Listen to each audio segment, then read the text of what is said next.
So this is to serve as a audio-visual guide to my second multiplayer game ever as Jomon. I am not an expert.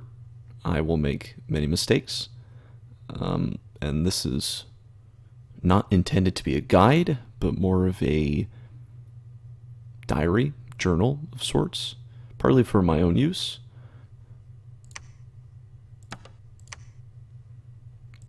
So we're already on turn 2 at the moment. Some interesting things happened.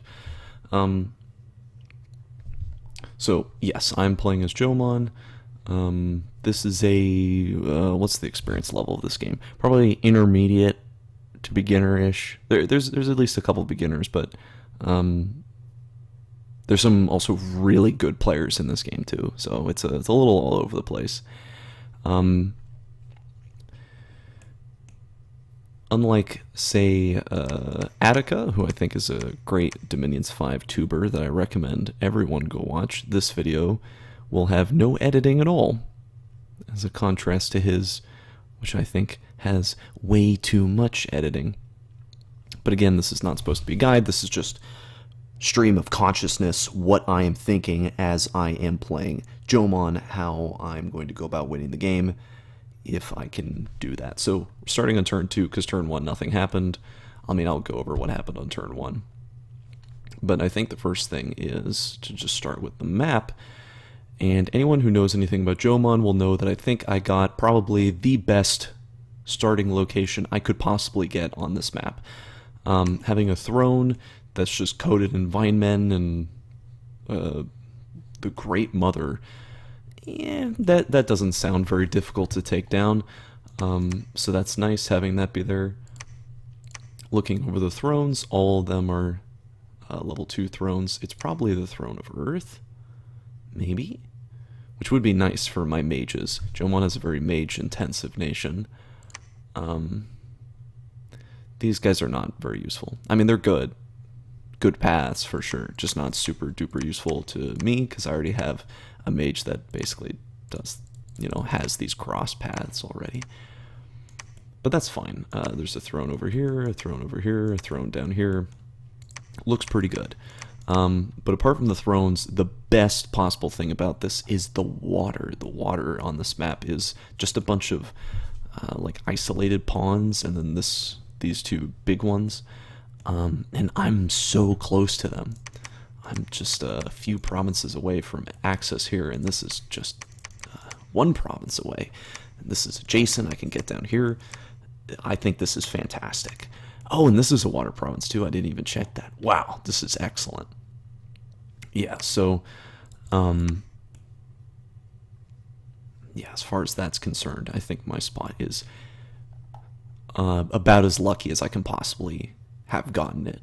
This may be I've done some practice tests on the same map in preparation for this multiplayer game, and so I'm familiar with a couple spawn locations. I spawned here once before, or maybe it was over here. I don't think anyone is there now, but I may have consumed the start spawn over here. Anyway, I think my spawn is great, is what I'm trying to get at. There's a lot of thrones nearby, a lot of just really nice provinces too.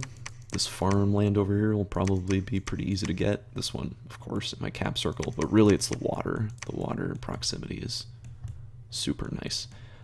No one's going to be able to contest me here. I think that's big, because Jomon really needs to get underwater to win the game.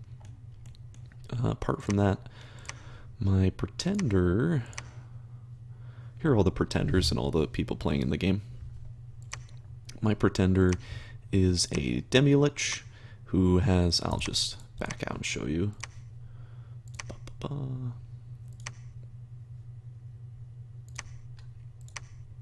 Yes, so here's my pretender. Basically, I'm going for a scales build. This is, I believe, just a copy-paste of a build Attica came up with for Jomon. Basically, the purpose of it is for a late-game boom into Dione, because with 4 death and at least 1 fire, you get access to the to that Conjuration spell, that Conjuration 7, which is a extremely good mage, not a great super combatant or thug, just because, as he mentions, it gets countered so easily. But anyway, so the other nations of the game. We have Make Ulm Great Again. Ulm is very scary late game, of course, especially the later they go into the game, being a blood nation. So their pretender has the titles King of Kings, the Unforgiving Prince, Giver of Riches. I don't really know what to make of that. That doesn't really strike me in any particular way. Perhaps blood with the Unforgiving Prince, Giver of Riches, maybe nature. I'm not sure. I'm very familiar with middle-aged Ulm, not so much late-age Ulm. I know they boom really hard late game, and Vampire Lords will be running everywhere. The player playing this Ulm, I've played with him a couple times. He seems to really favor a defensive sort of strategy. He is quite... well, he has difficulty with his offensive play from what I've seen. Perhaps that'll change on this game, but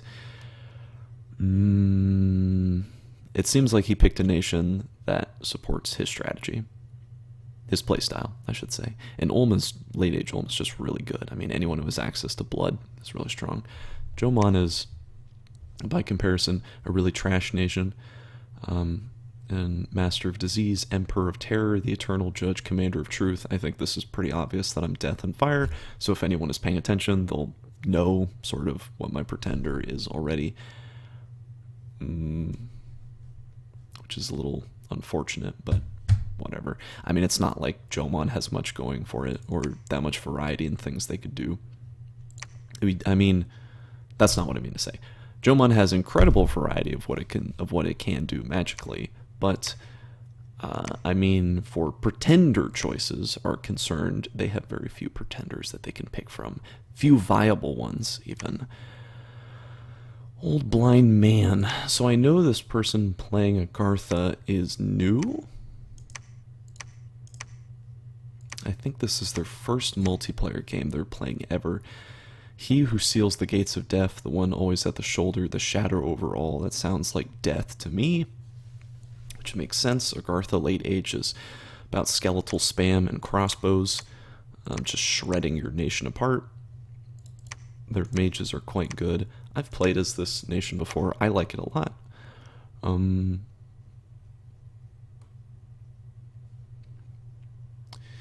Yeah, they're going to want the caves.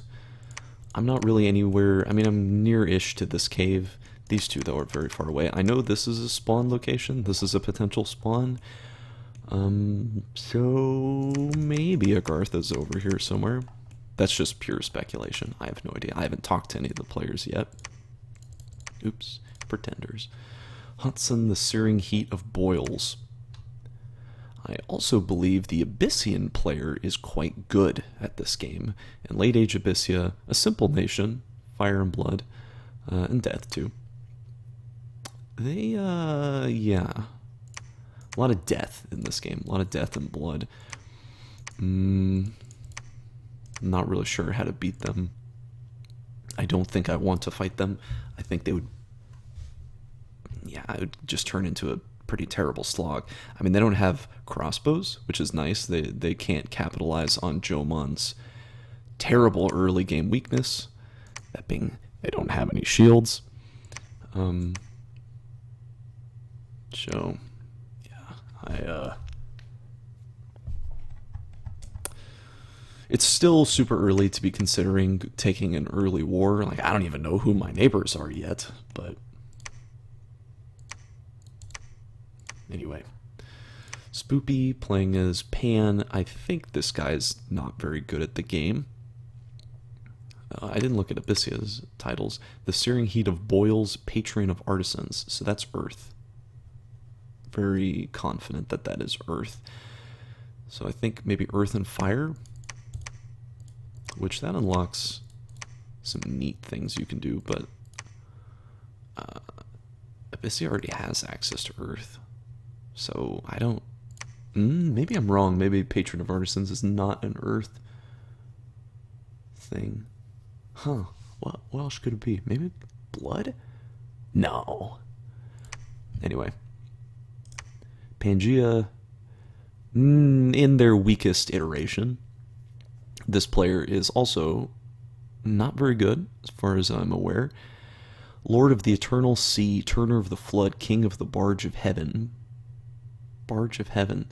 So I guess just water. Which is a little scary. I'm curious if he picked an Awake Pretender? Don't know. Pangea is a nation I'm scared to face until I get underwater and I can get my shark men. Because before then my troops are kind of outclassed. I mean, I have, Jomon's troops just aren't really anything to write home about. Church of the Equine Endowments. This player... Oh, what to say about this player? King of Magma, King of Every Flame, Feeder on Impurity, Rider of the Clouds. So what? Fire, Death, and Air? Again, that seems silly. Bog already has access to those paths. His pretender is a literal church. I don't understand. Yeah, anyway, I think this player's not very good. Gosenzo Vadihelm? Vadiheim? Vadiheim? Vachiheim? Goblins? I know this player is really good at the game. He who tempers the spirit, creator of the calendar, he who felled the first tree, god of dreams. So I guess astral and perhaps nature. But that doesn't... Why would that be the case? Doesn't this nation have that?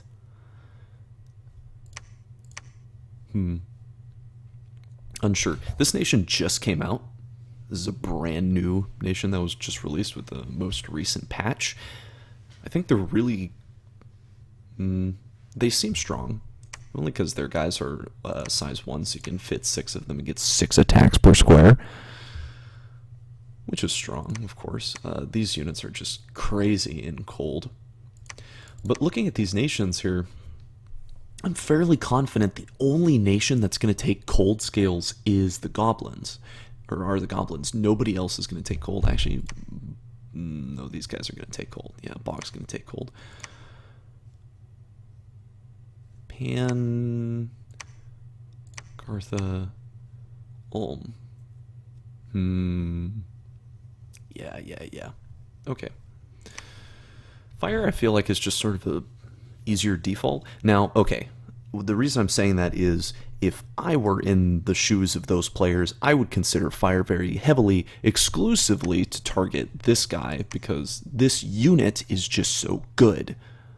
So to deny the value of this unit, you'd prefer heat scales to make them much worse, because these stats, even on their scorecard here, are inflated. Like they're being inflated by, or rather, they're not reflecting being in heat scales. They are reflecting being in no scales. So they're a lot stronger. I believe they can get ice protection too. Yeah. I know cold power 1 means they get 1 tick of +3 to attack and defense skill. And strength, perhaps? Anyway.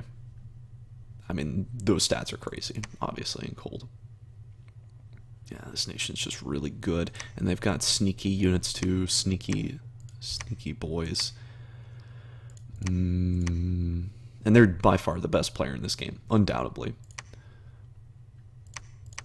So that's a little frightening to consider.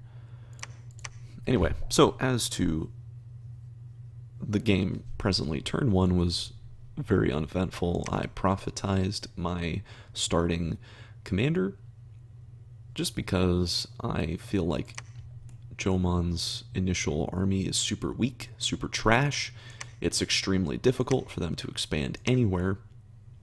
My expansion strategy is that which has been basically beaten to death at this point. Everyone is, well, I assume Anyone who's familiar with Jomon is familiar with this strategy. Effectively, you have your cavalry here in the back, and you have your Ashigaru militiamen up sort of near the front. I would normally have them more up front, but I have these monkeys. So normally they would be closer up here, and just the purpose of that is so that the cavalry and the Ashigaru contact the enemy at the same time. You don't have one fighting one group and then the other comes in later. You're trying to maximize your DPS by having them come together.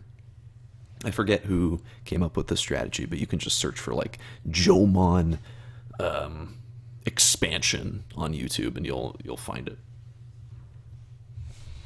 Anyway, so I'm being a little greedy here, taking 16 Ashigaru, 3 Samurai Cavalry. So on my turn, I recruited 3 of these and 1 Ashigaru. I'm leaving the Samurai Archers in the back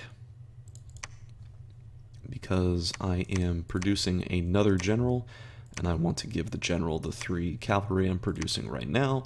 Perfectly spent my resources, by the way, on this. And the Samurai Archers, making 2 expansion armies. As I mentioned, I did some practice expansions with Jomon. The best I could get, all of these with the same pretender, right? No awake expanders. The best I could get was 25 provinces in 12 turns, which I think is pretty good. So that's what I'm shooting for here.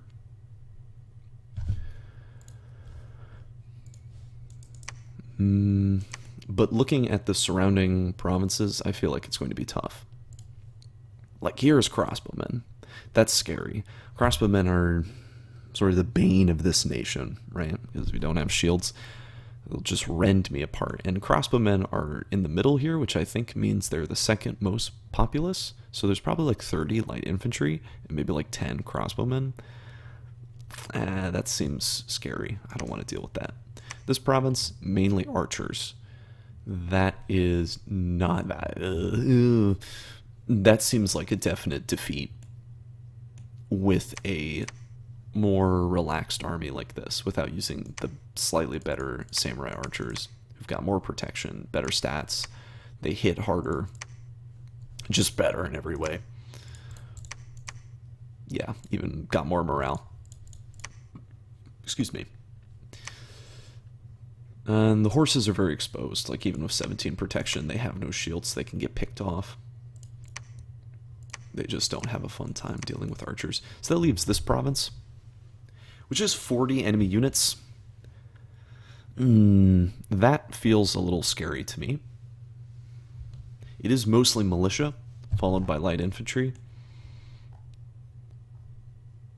The militia are not frightening at all. Militia are exactly what I want. Like, this is exactly the type of province I want to expand into because it's so easy to smash. Because militia are so easy to rout, and the rest of the army will follow suit. It's really just the heavy infantry that is the scary part. That and that there's 40 of them, that gives me a little trepidation. Perhaps 30 would be smooth sailing, but with 40, I feel like it is slightly more in flux if I can actually prevail in this province. If I do take this province, I have 2 more I can go, which I feel like, okay, get some decent shot at better provinces. Hopefully I can go this way, and that way get over to this farm, which is surely valuable. And if these 2 suck, if these provinces are hard to smash into, I can always go here. And this province is just a little suboptimal. It doesn't seem like super duper tough. This one, though, I'm going to use my ninjas to assassinate the leaders. Ninjas quite good at that, really got good stats. Their precision on their shuriken, well, they have really high chance to hit, but they never hit. In my experience, every time you use a ninja and you throw the shurikens, they always miss, every time. It's an extreme rarity if they hit. Maybe I'm just scripting wrong. Maybe fire is not the correct script to use. Maybe it should be on hold and fire missile weapon twice and then attack. But I tried doing that before, and it wouldn't change anything. Like he would throw one shuriken, well, two shurikens, and then still miss. I don't know. I don't understand. But that's fine. They're really good at chopping up commanders. This province will probably have 3, maybe 4 commanders in it. So I could take it in 2 turns. Should have it by turn 4. Yes, so as I'm sure you've noted, I recruited Bindar's Mighty Marcadas. And these guys suck. I mean, they're just awful. They're just totally useless units. Their best thing is they have a defense skill of 12, so they can dodge a bullet, but they hit rarely, and when they do hit, it is pathetic. They're undisciplined, so I can't tell them to, all I can do is position them on the battlefield. They'll die in 1 hit, most certainly. There's not really much else to say. These units suck. I bought them just to operate as chaff for my Ashigaru because I want these guys to get hit. I want them to die first, with the hope that maybe this army can get 1 more province out of it instead of 2. That's why I'm having these guys on hold and attack closest. I'm not sure if that'll cost me the battle. Oh yeah, I need to have the commander sit in the back here and just fire his missile weapon. Sticks and stones. Wait, maybe he shouldn't do that. Range of 11? Yeah, that's pretty poor. Just hold or fire missile weapon. Nah, actually, I don't want to pelt my own troops. Just stay in the back and don't do anything. Yeah, this province should be pretty easy to take. As for other mercenaries, I'm putting 266 gold for Bernard's Brave Men, which is all the gold I have left over. You can see my treasury is empty. I had an event, got 7 air gems, that's why I have 9 of them. That was odd here. Only 5 people made a profit. So we have Totila, Kotoro, that Cataphract Commander, Byzantine Commander, Commander of Ulm, Straight as Shota. Alright. But yes, only 5 nations made a pretender, or a prophet. Who didn't? So Ulm, Jomon, Abyssia, Pan, Goblins. Ulm, Jomon, Abyssia, Pan, Goblins. So Bog and Agartha didn't? Yeah, they didn't. They didn't make a profit. I wonder if that's because he wants to proselytize someone else? Like, this is his starting unit. So he didn't want to turn that into a profit. I wonder if he's like rushing for this thing. I don't know if what happens when you profit a level 2 priest. I would assume it just becomes a level 3 priest. It does not become a level 4. So maybe he just forgot, or maybe there's some like Agarthan national spell that only works if you have like Earth and Holy, similar to Ulm. Why would Bog not? I'm not familiar with this nation at all. I mean, I've played against them before. Yeah, they've got a lot of magic, a lot of astral, a lot of blood, a lot of air. Okay. So perhaps this seems a little crazy to do early game, but maybe he recruited this out of his capital turn 1 and is now turning it into a profit. Could be. That would give him the Holy 4 so he can cast the morale buff, Sermon of Courage, but for the whole battlefield spell. So give morale to your whole army, which I guess is useful, but is it that useful early game?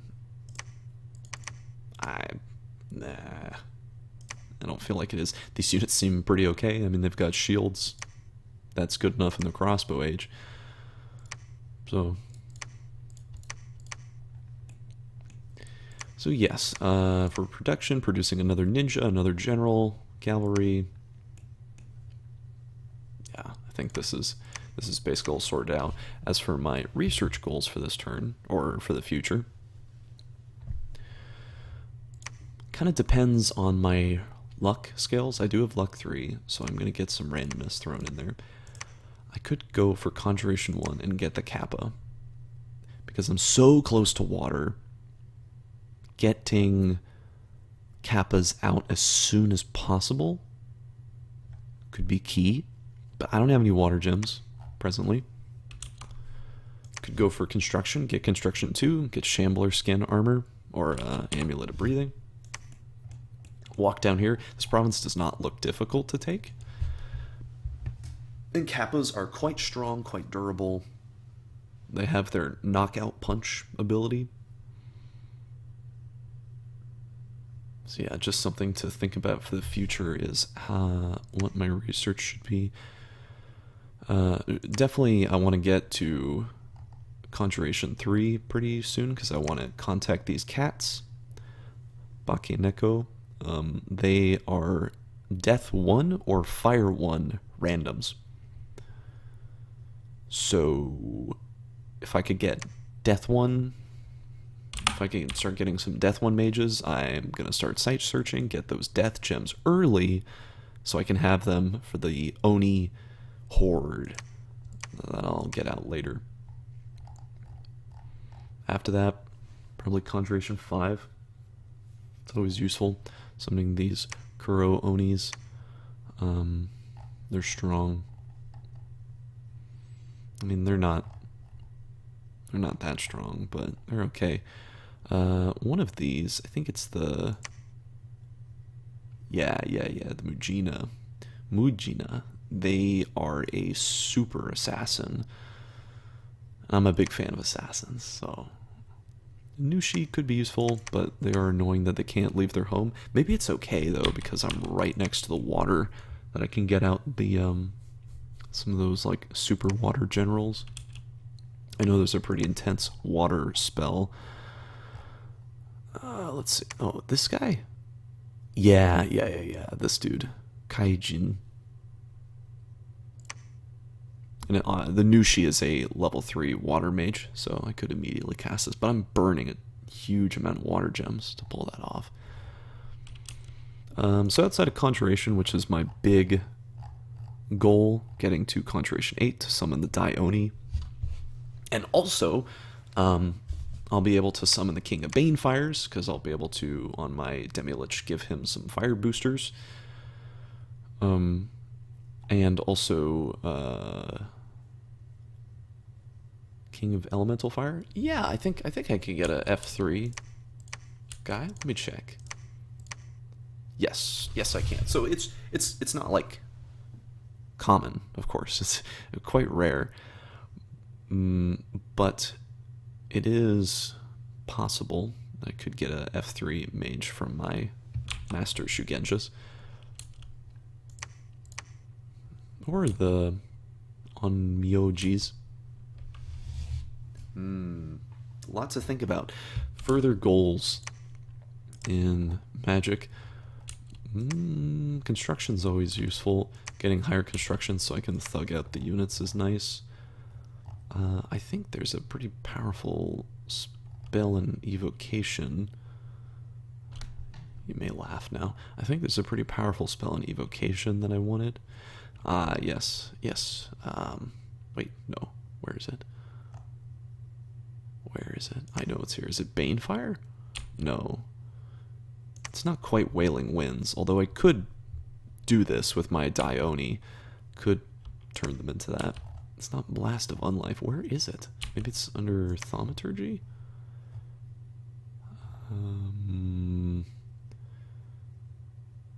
Withered Bones will definitely be a useful spell against Agartha. Where is it? How have I lost the spell?